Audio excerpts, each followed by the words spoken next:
Hi, good afternoon, everybody, and welcome to our third webinar in the OSNAC FNAT 2024 webinar series, A-La-Carte, Implementing Changes to Your Menu Style in Long-Term Care. My name is Travis Dorman. I'll be your moderator for this session. Please be advised that the webinar is being recorded to be shared on our website. Please use the Q&A function to ask questions throughout the webinar, and they'll be discussed at the end of the presentation. There will be a survey sent out following the webinar to all participants in order to gain feedback as well as collect CS&M numbers for continuing education points. Our first, I'll introduce our two presenters. Stacy, if you want to move the slides.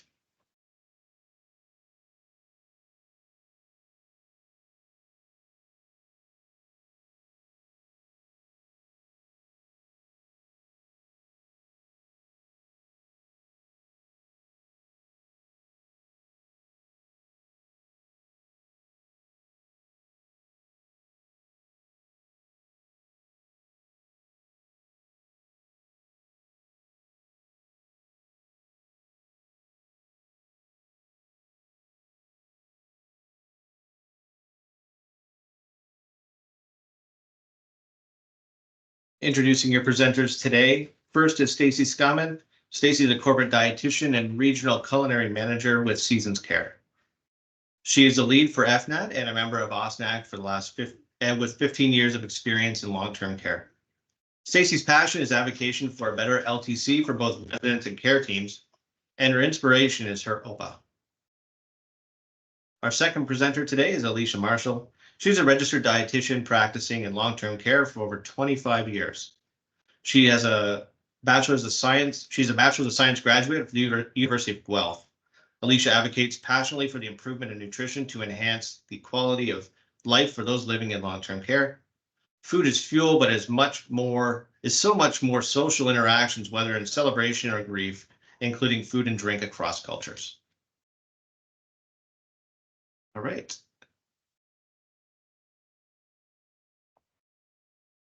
Thanks so much, Travis, for the introduction and acting as our moderator today. My name's Alicia, and I'm just going to do a double check because I'm not seeing the slide switch forward. I'm not sure if you are, Travis, and the rest of the people viewing it. I'm seeing it on the very first slide. All right. I was seeing the same thing. We'll just get that, see if we get that fixed up. I can keep talking while we get that organized, as I know that the next slide is the agenda slide. So I can talk to that while we wait for it to come up. Stacy and I will be introducing you to our advocacy committees, OSNAC, otherwise known as the Ontario Seniors Nutrition and Advocacy Committee, as well as FNAT, otherwise known as the Food and Nutrition Advisory Team. Next, today we'll be discussing the OSNAC and FNAT tools and resources, showing you where to find them and what are there. Then we will do a review of meal planning and meal service regulation, leading into learning from others who have made these changes to their menu setup with success, while ending with an open discussion where you'll be able to ask some of your burning questions and take advantage of their experience. There I can see slide number 1. There we go, introduction to me, and we can continue to, there's the agenda. And next is our Slido slide. So I'm hoping you'll all either use the QR code with your phone, or you can join by entering the slido.com into your web browser and using this ID code of 1835905 to join, as we do have 3 questions that we'd love to have you answer using this process. I'll give you another second to do that.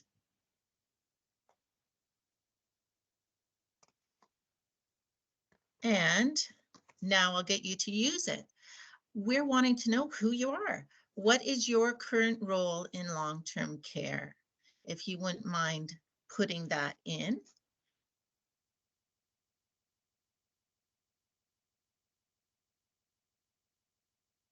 So we've got dietitians, a dietary manager, got admin, an administrator, dietary operations, nutrition service supervisor, great, nutrition managers, food service managers. Oh, wonderful.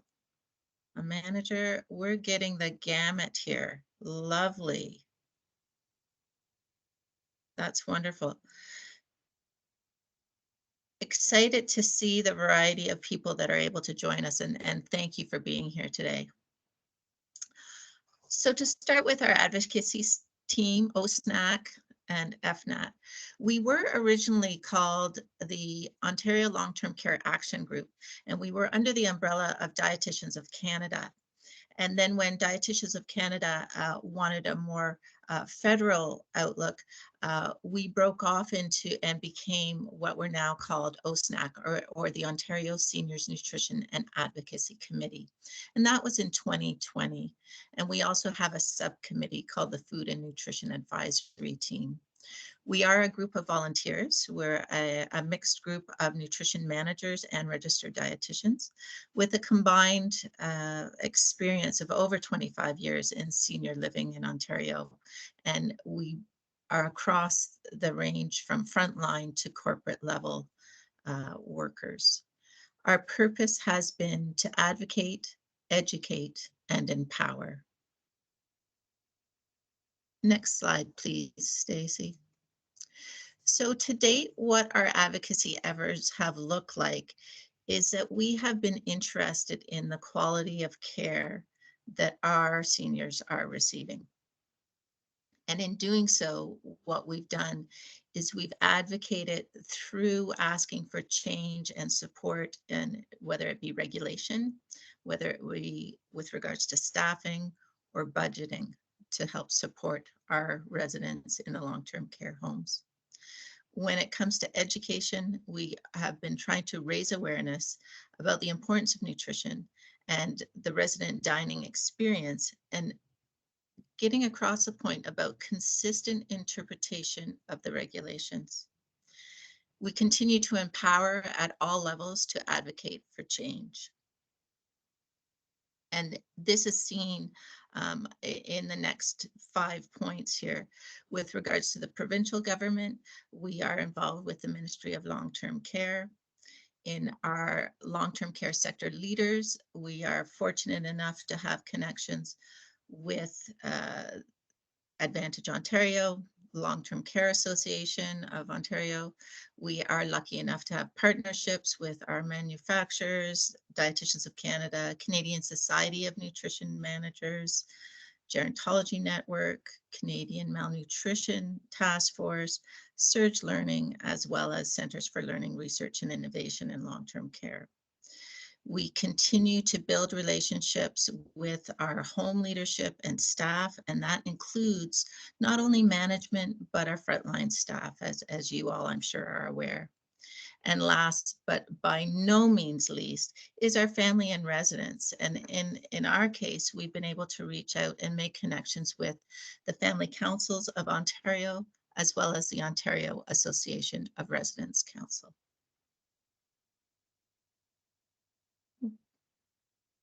So our vision for seniors care includes person-centered care.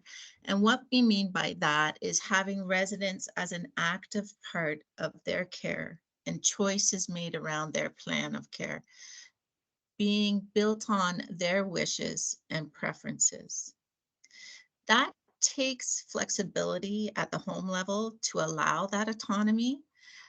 And in particular, we'll be talking about the autonomy today to plan and serve menus and meal service around your residents' needs and preferences, as well as their wishes for what time they want meals, how they want their meal service, their meal style, for example.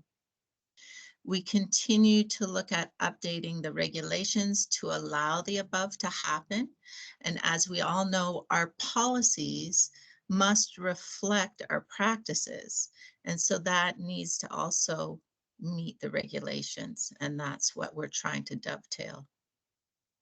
We want to refocus outcomes, meaning we're looking at what are there different outcomes that we could be measuring as opposed to weight loss or skin conditions.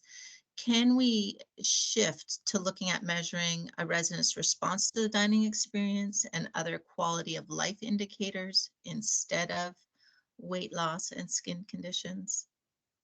Food for thought.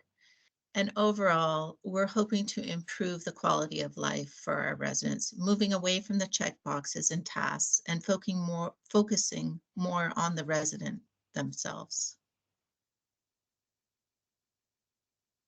And here is a slide with some of our partnerships.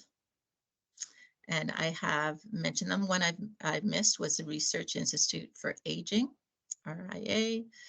And as I say, we are very fortunate to have these partnerships, including the Ministry of Health and the variety that we do have. Next slide, please. And I want to take a moment to thank our many sponsors, of whom we're grateful to, and who are helping us create this. And now I am going to pass the baton on to Stacy. Thanks. Hi, everyone. Thanks for coming. Thanks, Alicia, for outlining that. So before we begin, I really wanted to share a quote that fits well, and it's really the reason why we do what we do. It's by Tia Walker, and the quote is, "To care for those who once cared for us is one of the highest honors." So when we get into talking about meal service and the style that we do at our homes, that's why we do this, right? We want to really take care of our seniors who cared so good for us. So as an advocacy group, and really all of us are a large group of foodies, this is why we advocate for change. We want to honor our residents the best way we know how, and that's really for pushing for flexibility and for change, and simply for the love of food. Meals, as we know, are our residents' most favorite time of the day. Usually at breakfast, they're asking when lunch is, or lunch when dinner is. So it's something they anticipate, and they really want that to be memorable. So that is exactly our job, is to make it taste good and to make it memorable. So we want to make these meal experiences one that meets the wishes of our residents.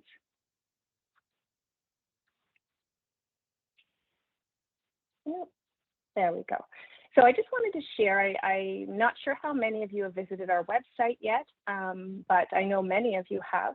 It's a wealth of resources. So we're not going to take too much time going into the website to show you that today, because we really wanted to leave a large opportunity for question and answers, and just to have some more discussion about menu styles. So this is just a screenshot of what you'll see when you get into our website. You'll see the headers at the top, so you can learn a little bit about us and who we are. Then there's the best practice section. So that is jam-packed with resources and tools, both from a food service management standpoint, a food service operations, as well as a clinical nutrition piece. So you can feel free to explore those areas at a later time. It'll tell you a little bit about our sponsors and partners. Anything to do with a lot of ministry releases or memos, those types of things are on there as well. And then there's an events page. So for instance, that's how you got to signing up for this webinar, and then additional resources. So we would encourage you to explore that, because even just for the topic of menu planning today, there's a wealth of resources on there. So on the next slide, oops, I accidentally went there. Hold on, let me get back to it. Sorry about that, I clicked on their website. So this is one thing, when you bring up best practices, you'll be able to see this. Okay, so the one in the center is what we're focusing on today, and that's around menu planning. So you can see here it's loaded with links for tools, templates, guides on how you choose a menu style, how you'd approve menus, but all the way through to a sample menu planning policy and those types of things that you would require. So take a look at that. There's no sense in reinventing the wheel. We've tried to create everything that you need to make it a success. So when we take a look at the regulations, this was released back in 2022 of July of 2022. these were the main things that were released with this piece of the regulation changes. So it was about menu approval and evaluation, meal timing, snack service, and then lastly, that flexibility around menu planning options. So when we look back, it was excited to get all of these new options out, but it was a little scary, right? We were just coming out of COVID. There was lots going on. So we didn't really see too many homes jumping on this right away. So we waited, and now today is another example. We're seeing lots of changes and lots of variability, right? So there's lots of things that we can do with these regulation changes. So we're excited to talk a little bit more about that today. So when we take a look at some of the options that are available, the way the regulation is written, it's really wide open, right? So you can do just about anything that works for you and your residence. So the most common that we see is moving down to a single choice. Okay, so you can just do one main entree and have a la carte or other options. Some are having soup and sandwiches or soup and salads as alternatives for lighter choices versus two heavy meals or two heavy choices. Some are going with one single protein with different sides or two different proteins with single sides. People are using more gluten-free or vegetarian options as their second choice, so they don't need to create a special menu for individuals. Sunday brunch, flexible meal times, breakfast clubs. There's lots of different options. We've had several people review their breakfast, lunch, and dinner times as well to be able to make those at times that work best for your resident population. So really that's what it's about, right? It's about seeing what the wish list is for your residents and for you and your team. You know, what are your limitations? What are some of the things that your residents might really enjoy? And then it's turning those into reality.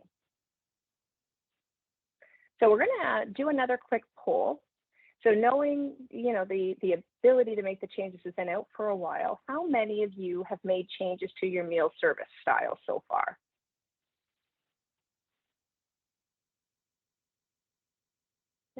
Several of you, I'm sure there's several who haven't made changes and are just on this webinar to really understand why or how to make those changes and where to start. Okay.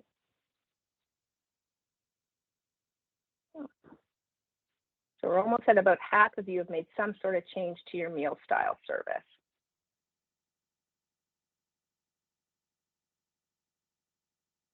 Okay.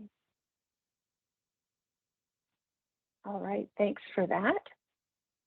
Keep entering if you're still going. It's always nice to see those polls afterwards. So if you have not made any changes, tell us why you haven't made changes just yet.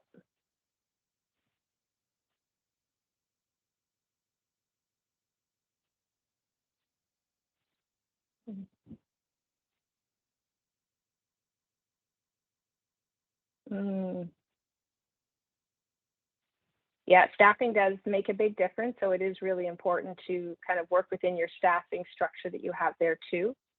Yeah, equipment capacity, that's interesting. Hopefully we'll see a question around that. A lot of unsure where to start, which we expected. Sometimes it's buy-in too from the rest of the team, right? Yeah, and that's a good point. Residents seem happy with what we have. There is no need to make a change if what is in place is already working, right? So if they like the two choices, it's working for your home and your residents, then continue going. The good part is you can do either and still be in compliance. Okay. All right. So that's great. Thanks for sharing some of that. It gives us an idea then why changes haven't been made. So what we're going to do next is we're fortunate to have 4 guests with us today on this call. And I'm sure there's many more of you maybe that have made choices too, but we have Samantha, Diane, Shelley, and Twinkle with us. So each of them have been involved in changes already at their home or in larger chains. And they're joining us today to share some of that experience and some learnings for those who maybe don't know where to get started. So I'm going to ask each of them. I'll start with Samantha and go down the list. If each of you can turn the camera on and give a quick summary of what you're doing at your home and maybe a couple words of advice. Hi, everyone. Good afternoon. I'm Samantha Bombardier. I'm a corporate nutrition manager with Seasons Care Dietitian Network. So I've had the opportunity to assist with menu implementation with one of the organizations that we support. So with that, with our menu style that we opted to go for was providing a main primary choice of one meal option. So we didn't necessarily change the dinner, the breakfast, but more specifically for lunch and dinner, we did go with that primary choice meal of the soup, entree, vegetable side, and starch and dessert, but then also offered a smaller sandwich or cold plate or a lighter alternative choice of the day, both at lunch and dinner. So that second choice ended up being the same for at lunch and dinner for that particular day. And then as each day went on in the week, we change up that alternate choice. And then we utilize our also available menu. So a lot of our main entree choices are residents' favorites. So in the hopes that more residents would choose that main entree choice as their food choice, and then also improving resident satisfaction. So with our also available menu, some items that we would include are other tossed salads, sandwiches, um, peanut butter, cheese, toast, just some lighter options, other dessert options like ice cream or a pudding cup or fruit. But we found it to be a great success. One piece of advice that I would encourage is that communication is key. And for it to be successful, I think a lot of planning does need to take place. So involving the staff and letting them know the change and incorporating them in that change and providing education and talking to them about their soft skills and the approach that they can take with the residents. But then also including a newsletter article or a handout that can be posted to share communication with residents and families. We found that to be very helpful.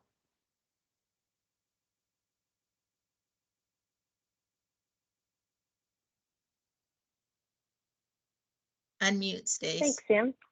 Oh, sorry. Thanks, Sam. Go ahead, Diane. Hi, everyone. So I was lucky enough to open a brand new home back in May 22. When I came across the website and the new ideas of what was changing, I literally jumped on the idea.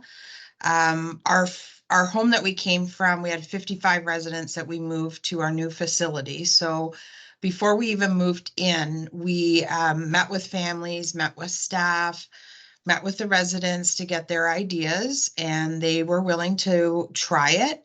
So once we moved, we did exactly what Samantha was saying. We educated the staff because the staff, they couldn't grasp that there wasn't two completely different meals. So what we did is the administrator, the dietitian, we all sat down, we did the menu. The choices that we did do was we always have the also available menu. So we always have the cheese, the sandwiches, the cheese and crackers, peanut butter. At breakfast, we always have like some kind of a bacon or a sausage. We always have it on the menu, and we always have yogurt available. Our desserts, we changed to a lunch would be a fruit and a dinner would be a sweet. And then the next day we would alternate it also. Some of the other things was very important to really dig deep into the resident's profile on Menu Suite. So we're all totally computerized. But what we did is not only spoke to the families, spoke to the residents, we also talked to the PSWs and talked to the dietary staff to get even more feedback. So when the staff were saying, you know, this wasn't working, it's not going to work, it's not going to work. Try it. And then we put it in their profile. And you know what? I have to say, right now, it is running so smooth. I just finished doing our spring summer menu with a brand new dietitian, and she was so impressed of how this is working. She's never known this to work. So she was quite excited.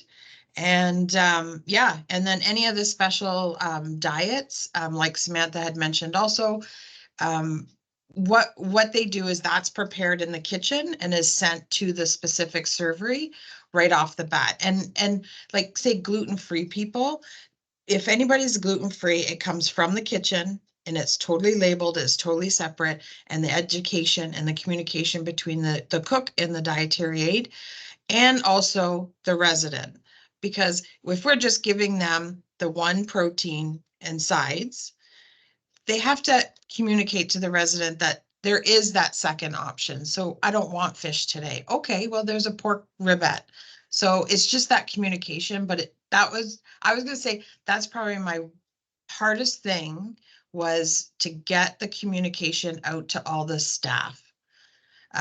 So if you have a staff educator on board, educate that person and you know, it's going to be great. It's a great idea. I can honestly say the prep, the production, the ordering, everything, there's less waste.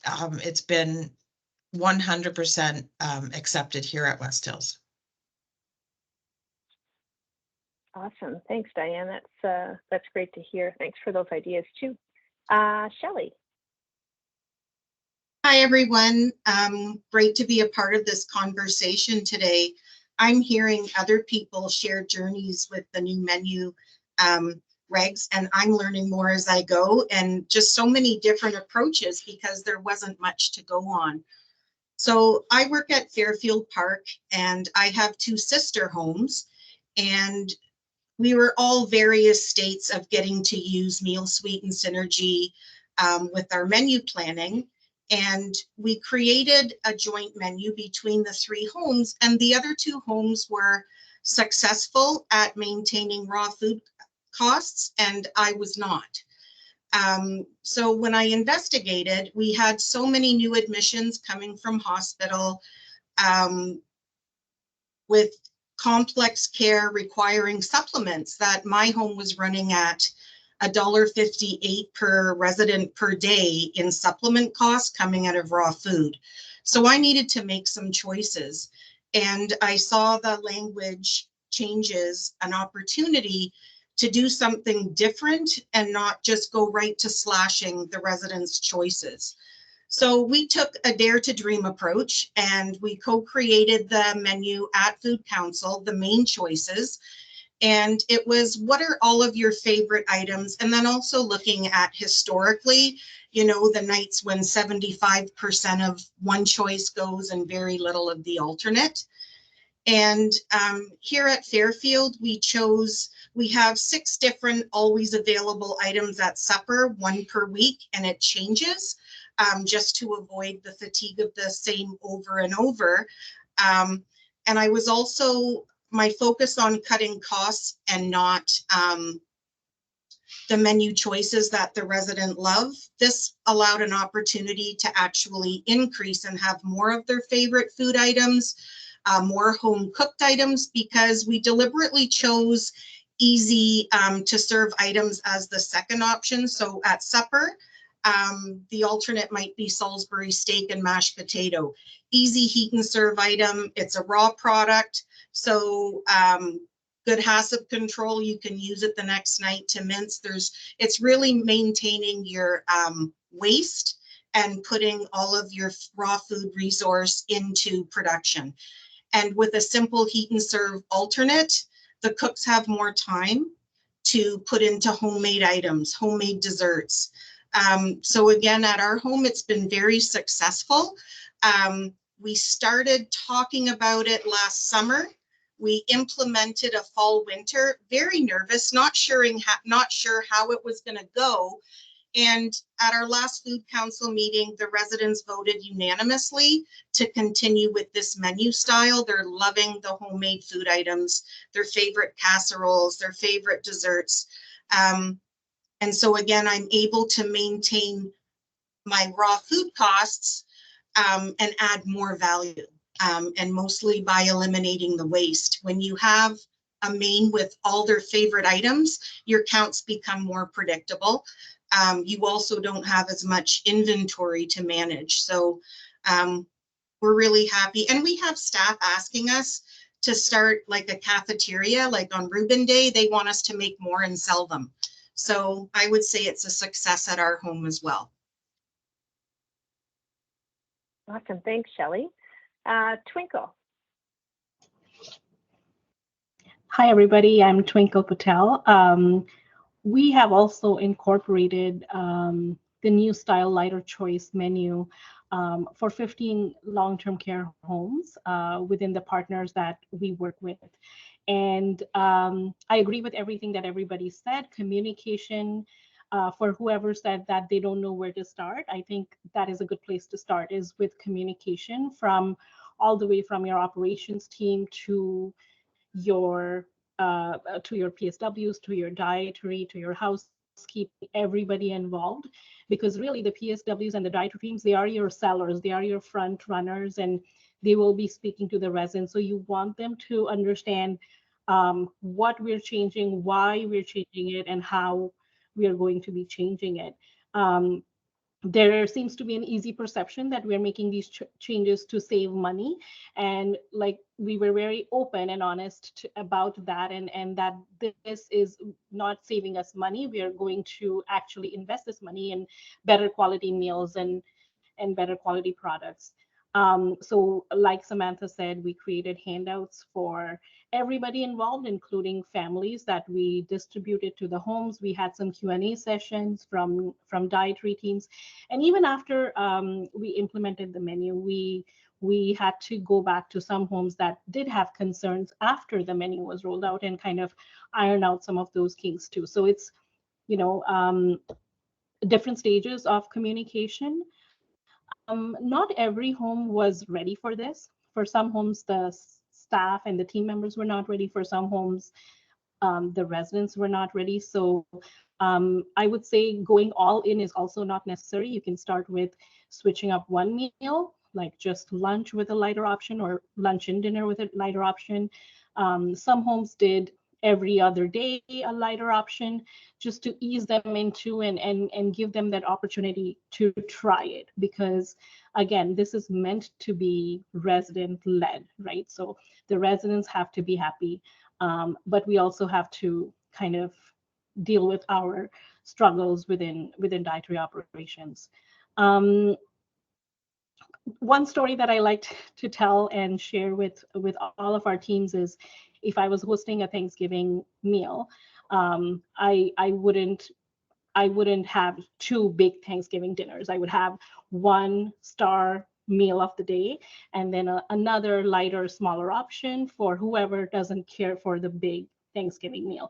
And if I were to do the two meals, then I wouldn't do justice to either of them, right? And while serving it, while preparing it, I would be a hot mess. So I like to share that example with our team so they understand. You know, some of the things that we're planning is we're making the main meal the star of the day, really. And the main meal can be something that our residents really enjoy. 80% of our residents will enjoy. And then for the other residents, we definitely want them to enjoy their meals, and we'll make an option that, you know, is easier to prepare, a lighter option, a comfort option for the second choice.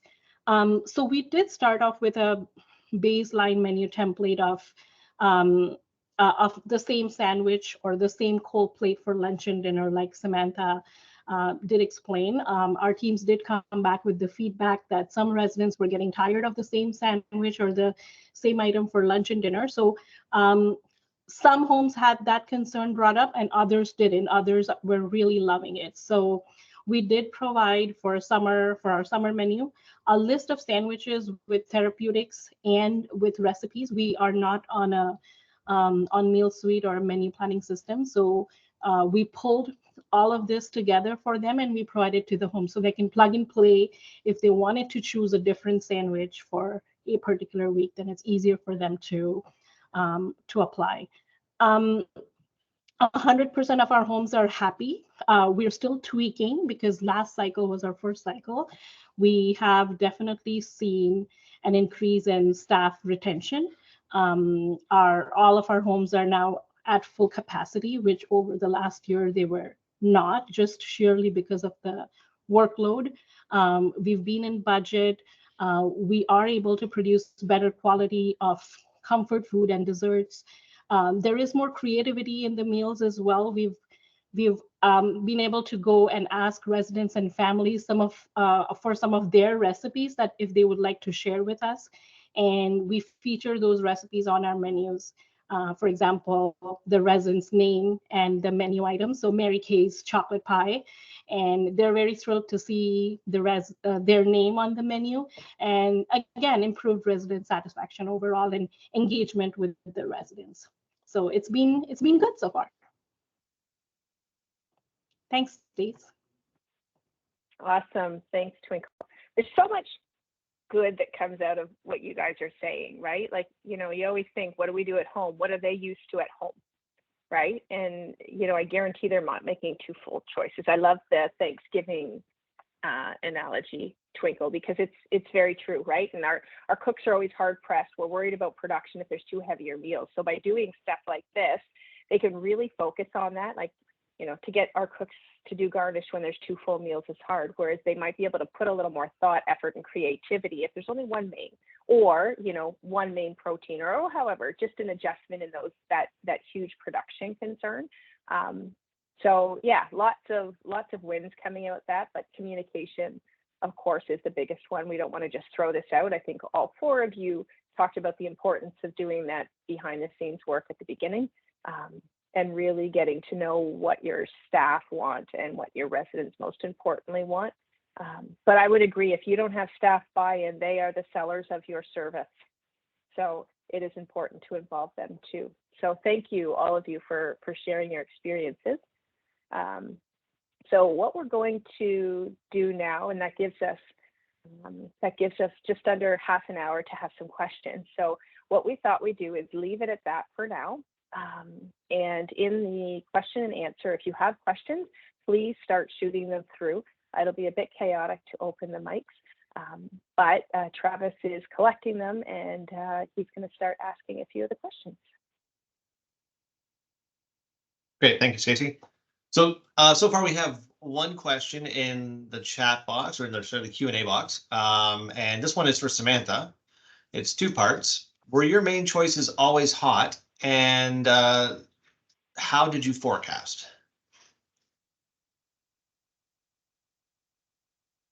Thank you for the question. That's a great question. Initially, we were thinking a lot of the favorite meal items would be hot. There are a lot of favorite sandwich type options as well. So we're on about our fourth menu cycle. So we've gone through 2 summer fall menu cycles of this new concept. So we're implementing our fourth part with the summer fall coming up, and then winter spring we've also done 2 menus. So kind of with getting some of that feedback from our residents and families and staff members as well, we decided to not always have the lighter option as that cold type option. So if by chance a sandwich was a bit more popular as the main choice, we would have that in, and then maybe we had a lighter option of a ravioli or a lighter pasta available, or a quiche to offset that hotter option. So it kind of alternated between as we kind of worked through some of the things that we decided to do. And then for the second question, Travis, do you mind repeating that just to make sure I covered everything? Sure. Second question is, how did you forecast? Right. Yes. So with going with the one main choice, a lot of the options were not 100% of the residents were going to go for that meal, but we knew that would be because we were going with their favorites, and we surveyed for that. We knew a lot of the main choices would be the favorites. So it's all kind of plug and play as well. You kind of learn, so you have to implement the menu and then readjust and reforecast as you go along. But I would say it was about a 90% with the one choice, and maybe 10% for that alternate second choice, both at lunch and dinner. Great. Thanks, Samantha. Thank you. The next question looks like it could be for anybody that is willing to answer it. do you ever have fish as a main entree? I can answer that one. Thank you. At Fairfield, I actually chose 1 week of the always available at supper to have fish. The residents felt that it wasn't a good always available item because many didn't like it. So they felt like they were only getting the one main choice. So that's where we ended up switching it over to the Salisbury steak. I do have fish and chip Fridays, which residents voted on at Food Council, but we did try salmon and it wasn't a good first choice for our home. So I guess it would depend on how popular fish is in your home, but fish and chip Fridays is going over well here, but not great on any other days.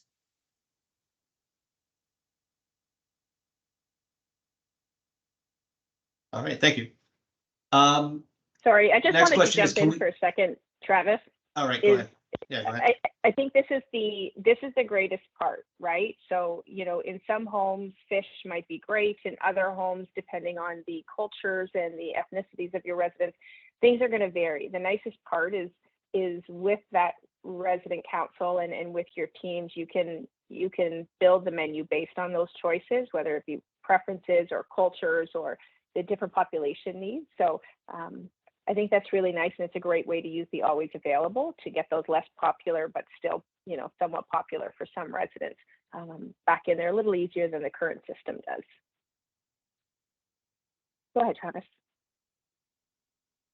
Okay, next question is two-part as well. First is, can we skip the show plates? And the second half of that is, can we only make one choice texture modified?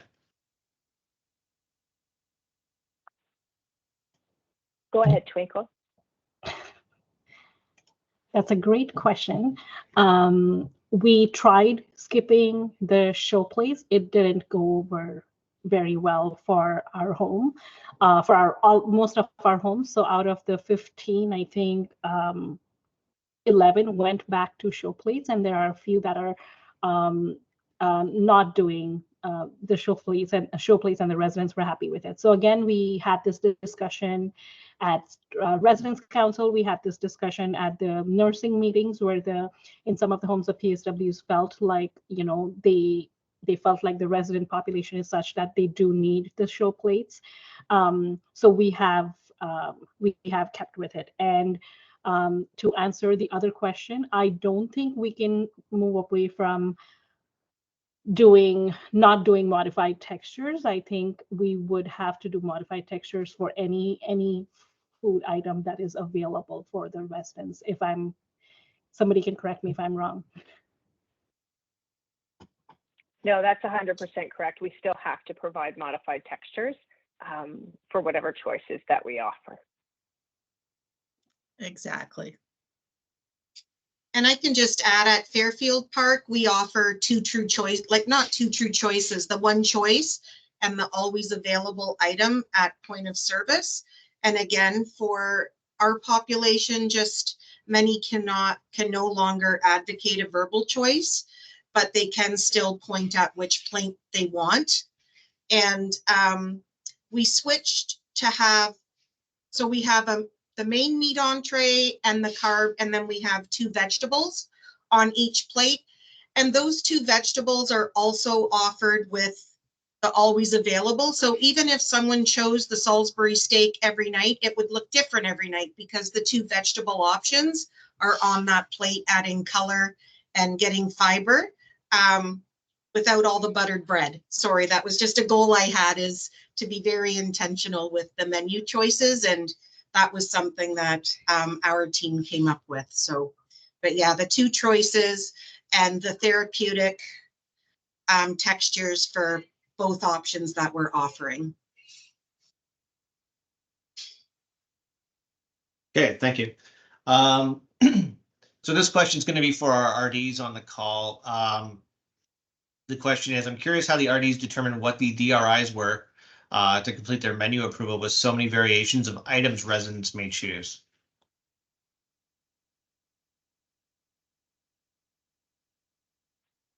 I think I can answer that. It's Stacy. I think what we've always done based on the menus as they are anyway is typically the menus are based on the first primary choice anyway. So even currently with 2 menu choices, the nutritionals are calculated on the most popular item. And I think too, what we have to get out of our head as dietitians is we are so, we have to meet the DRIs. So that's why we can use that main choice.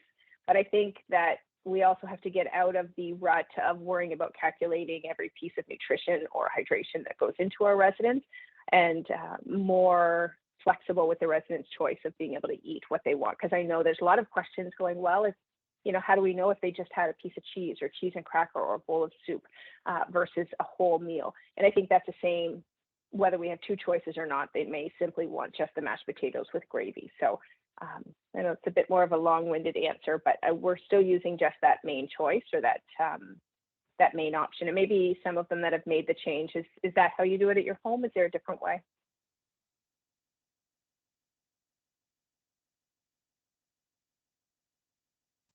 Go ahead, Samantha. Thank you. So yes, we follow first choice as well. And even as we were kind of deciding as a group of how we wanted the menus to go, we did do a few menu trials, which I didn't mention previously.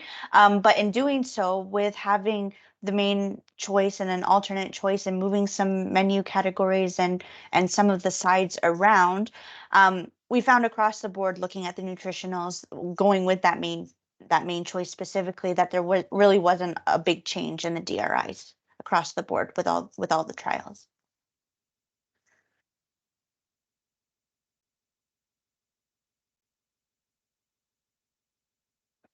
Okay, next question is, has anyone done a continental breakfast model for those that prefer to sleep in or are early risers?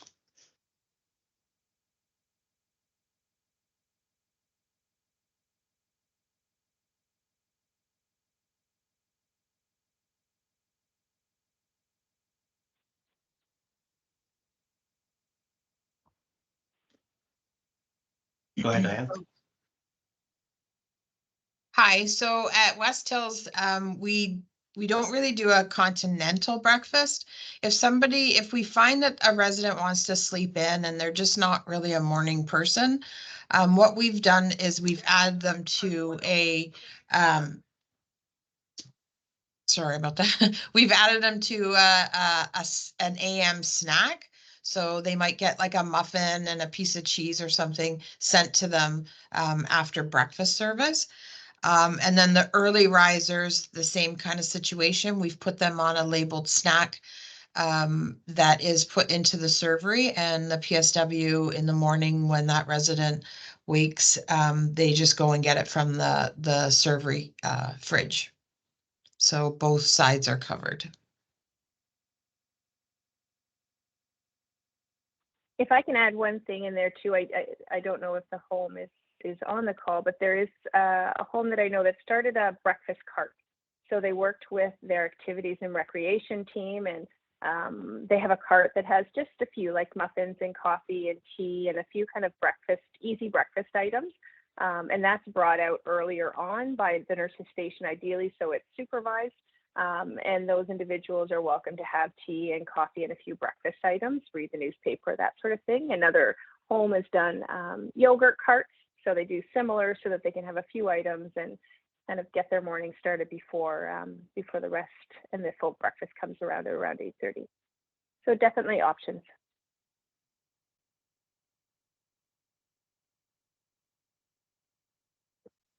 Another good 2-part question. How much waste is there for the always available a la carte items related to texture modified? And always available, how many choices per meal?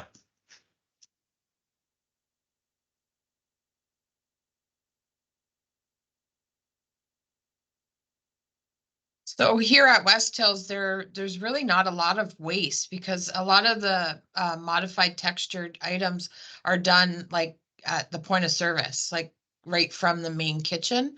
So we would have like the regular option always available in the servery. And if there was a modification needed, they would call down to the kitchen and have it done at that time.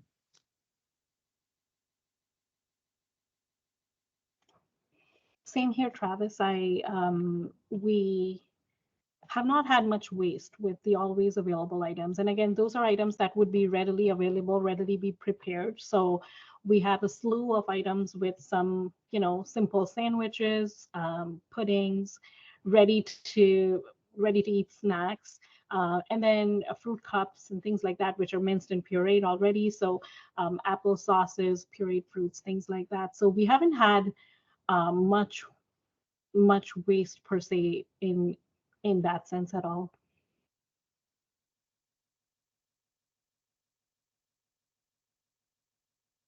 Okay, and kind of in relation to that question is, how are you managing the texturing of the also available menu?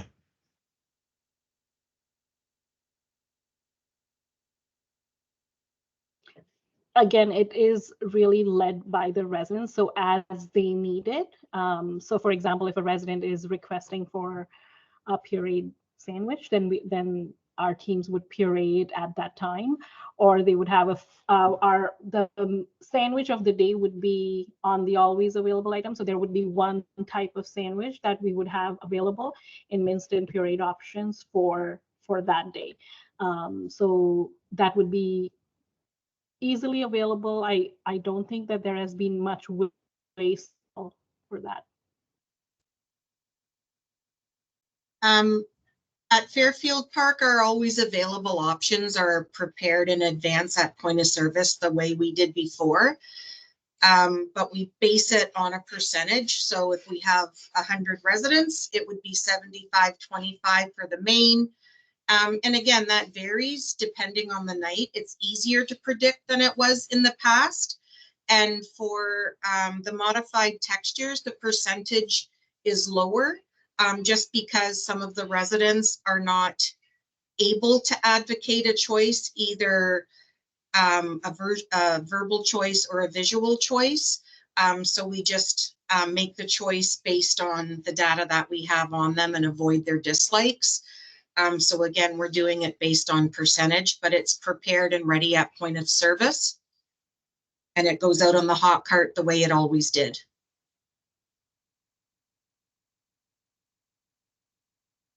Okay, thank you.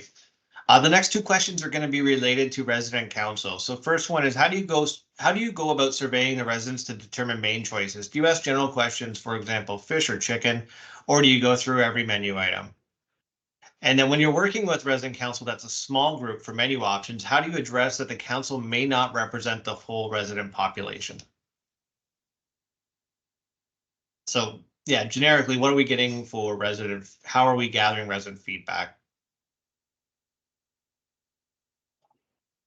I think a combination of things, right? So yes, getting feedback from the council, but also knowing your residents and what items have been chosen. We specifically, because we were dealing with a number of homes, we invited cooks and nutrition managers to a menu planning committee where we talked about which items are most accepted in the home. And each home has the autonomy to really, if their residents like spaghetti more than the lasagna, then let's give them the spaghetti. So, really knowing your residents, what has been selected more often. And now with the one main choice, if you think about it, from a 3-week menu cycle, you would have so many different options to choose from to make it your main item instead of the second item. And then the second option would be the lighter choice menu. And here at West Hills, we have 5 home areas. So when we do our resident council, we have a representative from each level. We're 3 levels high. And we also, the food committee meeting, we try to do, like, we bring in residents from all 5 home areas. And right when we first moved in, I used to just go to each home area, have individual food committee meetings with them. But again, it's getting down to putting what they want in their profiles and choosing the best option for the menu. And we also have incorporated a menu survey which family and residents have filled out prior to the new menu. And you get a lot of information from those surveys.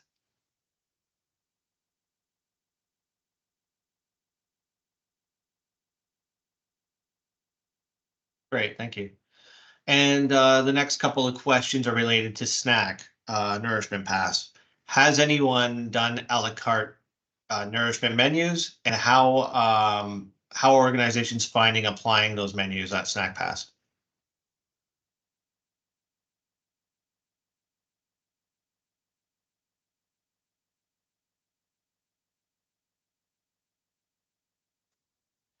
Here at West Hills, we have the traditional fluid and at AM, usually a cookie or a biscuit or something at PM, and some kind of a protein at night. We haven't really touched our snack menu that much. Yeah, I don't know if it would fly here. Same here. I think we've added a variety of fruits to our second choices for snacks for PM and HS with minced and pureed options. But otherwise, we haven't touched the main the snack options as much.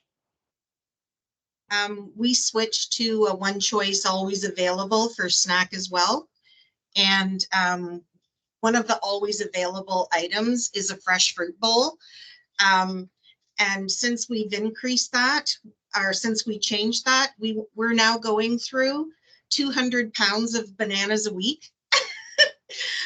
We were using 1.5 to 2 50-pound cases of bananas, so it's more than doubled. If I would have apples or oranges in the fresh fruit bowl, you would have to rotate them out, throw them out. But now that it's offered, the easy peel clementines, we're going through 4 to 5 bags of those a week.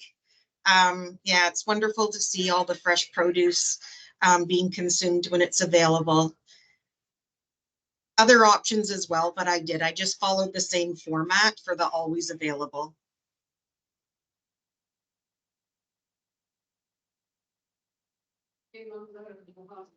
This next question's been asked a couple of times, so if each of you can give us an answer on this one, how many are offering a 3-week menu versus a 4-week menu?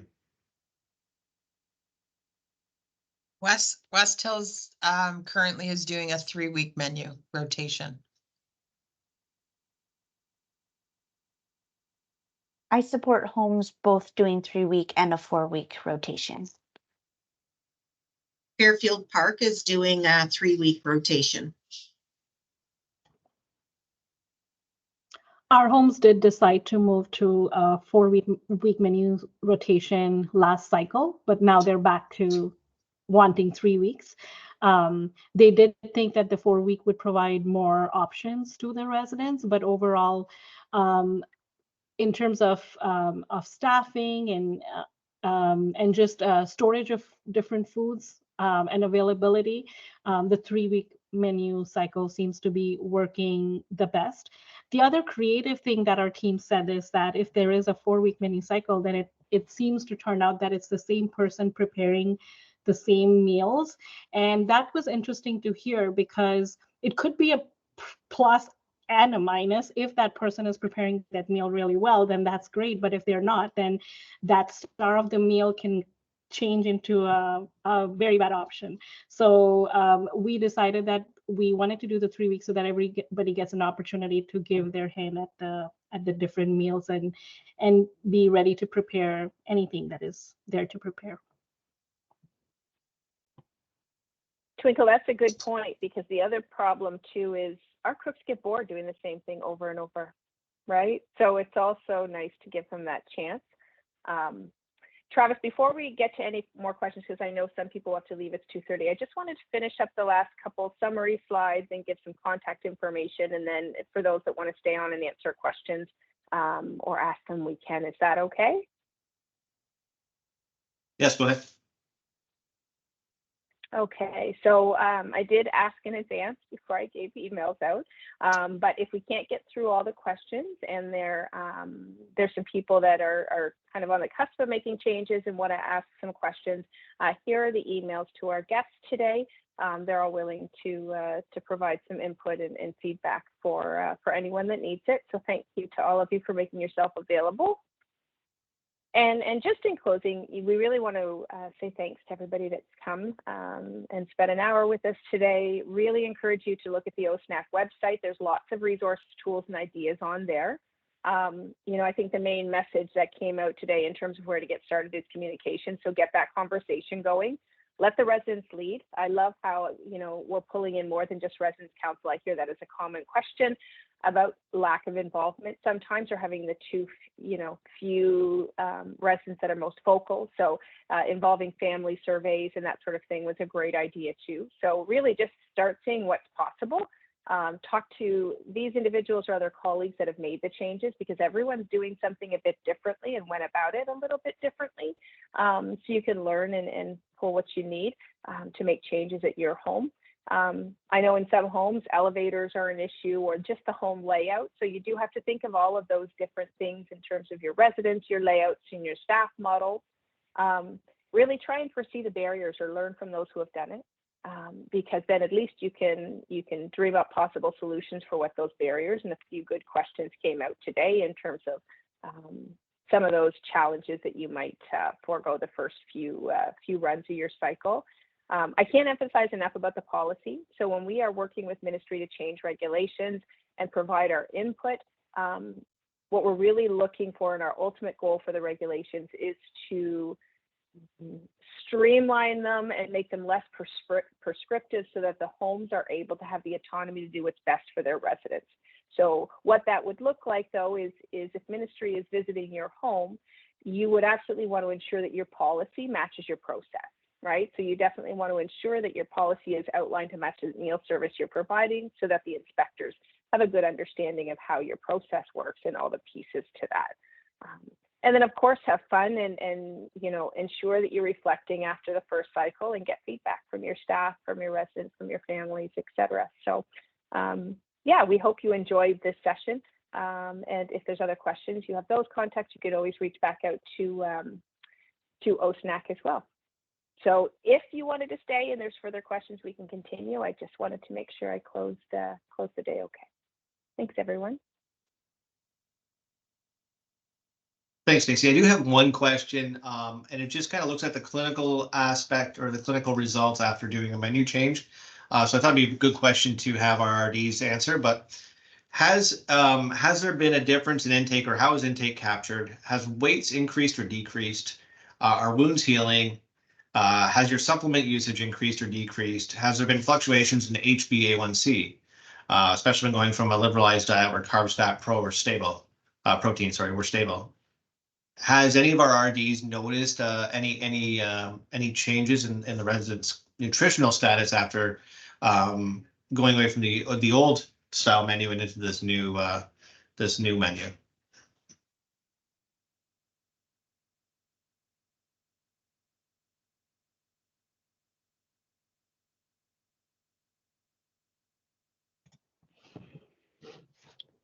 I can speak briefly to that. Because we've just implemented one menu cycle, I don't think we have a good enough understanding of the trend that has been yet. I know that the residents are happy with our satisfaction surveys. So hopefully they're happy and their weights are good, but there were so many variables. The regulations regarding skin concerns have changed as well. So now we're not getting as many referrals because of the policy being updated. We've had new lifts in the home, so the weights are all off the place anyways, but those are good things to monitor for trends going forward for sure.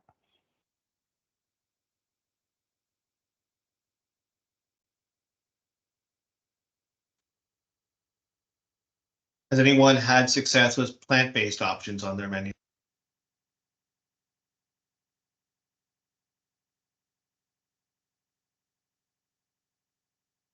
I know from just building the menus, we always try and put them in. And usually by one full cycle of everyone reviewing, the menus tend to remove those, or the residents tend to remove those. I think you're going to have a bit more luck depending on the culture in your home. If that's part of that culture, you might have more luck, but we haven't had great success with those items.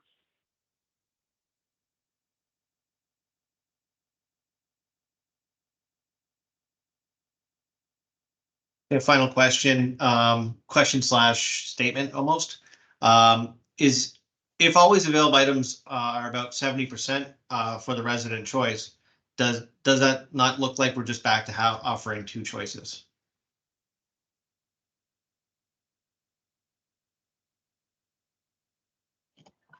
If always available items are 70%, then I would say it's time to revisit your main choice.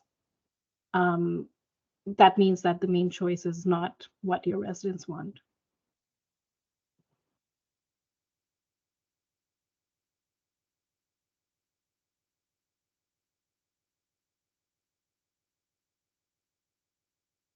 To add to that, when we had two true choices, we had to pad the counts.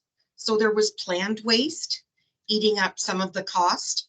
So there might have been under 10 servings or up to 10 servings of both options available at the end of the night.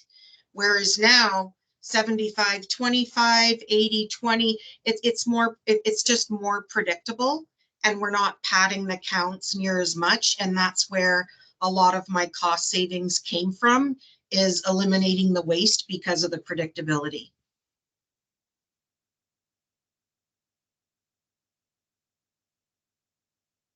Great, that's it for questions, Stacy. Sorry. Sorry, I was just going to add, just to back up to the last question, about if I'm not a dietitian, I just wanted to speak to the nutritional analysis of our menu in general. We really struggled to reach 22, 23 grams of fiber per day. So we were adding bread and butter and then putting it out just to meet the DRIs, and then it would go in the garbage, that sort of thing. Our menu now is 28 to 29 grams of fiber a day, and just more options to include fiber with home cooking. Also, our sodium is a lot less because we're not doing near as many processed heat and food items. So I can speak to sodium and I can speak to fiber, but not the other ones. Okay, thanks. I think that's it, right, Travis? Yep, that's everything. Okay, well, thanks, everybody. The recording will be online at some point. So if you wanted to share that recording, then you can do that. Just keep an eye on the website. Travis, is there a survey that usually goes out after this? Is there anything that's coming? Yep, like I said earlier, there will be a survey that goes out. We'll collect some feedback from you, as well as if you're a CSNM member, your CSNM number, so you can get your Con Ed points. And in that email that we send out, we'll also have the link to the recording of this session. Awesome. Well, thanks, everybody. Have a good rest of your day.